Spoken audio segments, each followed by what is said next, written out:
Hi, xin chào tất cả các bạn, chào mừng các bạn đã trở lại với video tiếp theo của mình. Ok, thì hôm nay mình sẽ cho các bạn xem về bão.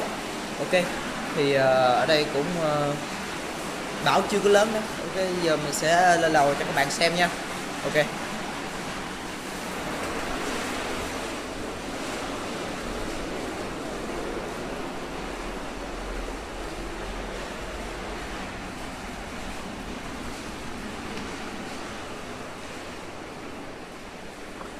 Đây,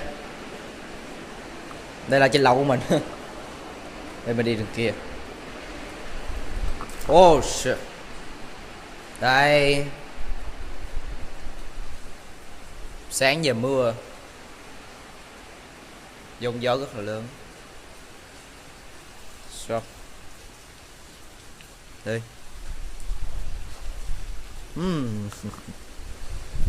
Rất là mưa các bạn ơi.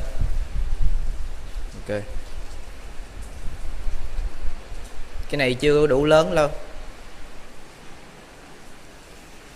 Thế mình nghĩ nó còn lớn nữa. Ok.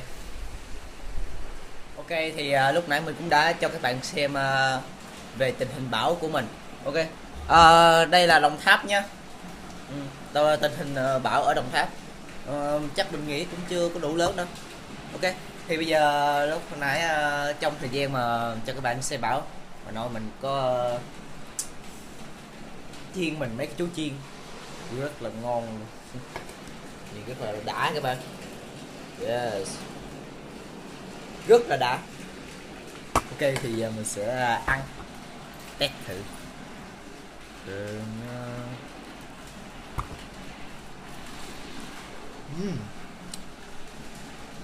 Rất là ngon. Ok, mình sẽ ăn hết này luôn. Giòn mà nóng nữa. Rồi, ngon. Được á. Dạ.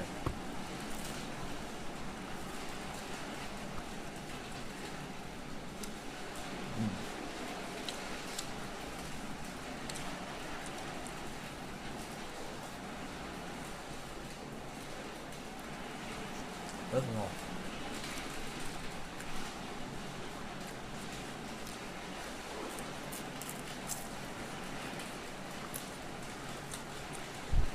Rất là vặt, nóng.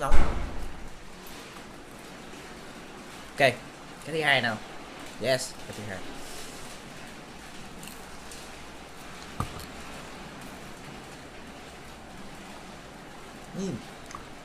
Đánh giá miếng riêng à,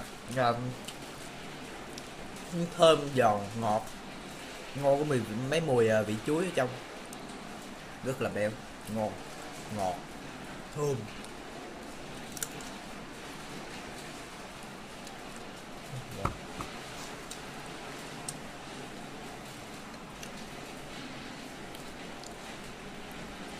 Ok thì clip sau mình sẽ hướng dẫn cho các bạn làm món chú chiên này. Ok, giờ mình ăn đi, cái clip sau mình sẽ quay cho.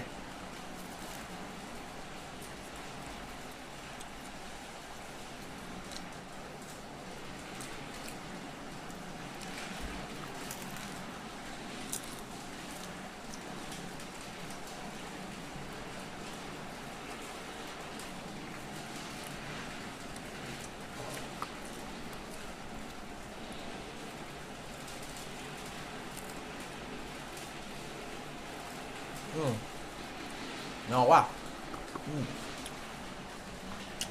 Thôi đi ngoài cho các bạn xem mấy cái khác.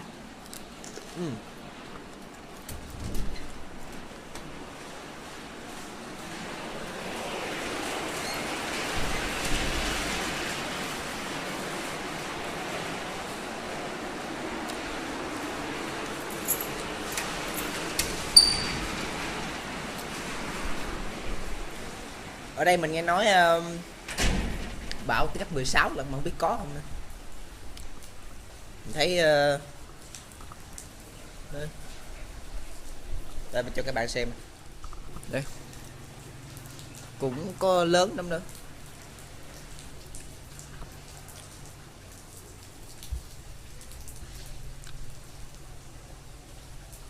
cũng chỉ là một mấy cơn gió thổi vừa phải thôi, cũng nhẹ mà. Ừ.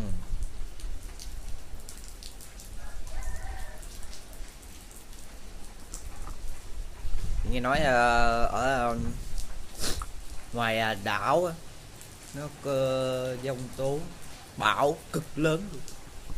Bạn biết ở đây, shit, biết đây nó có bão lớn dữ gì không nữa. Ok,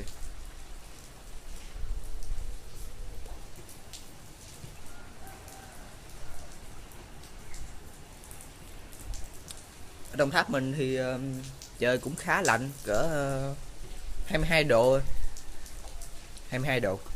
Vâng, giờ cũng gió cái là teo rồi. Cũng teo rồi. Ok, ok, thì bây giờ mình đã cho các bạn xem xong tình hình thời tiết ở Đồng Tháp của mình. Lạnh mà còn gió nhiều, mưa nữa, trời ơi, chắc mình chết quá. Ok, video đây kết thúc, các bạn nhớ like, share và subscribe kênh mình nha. Ok, chào các bạn.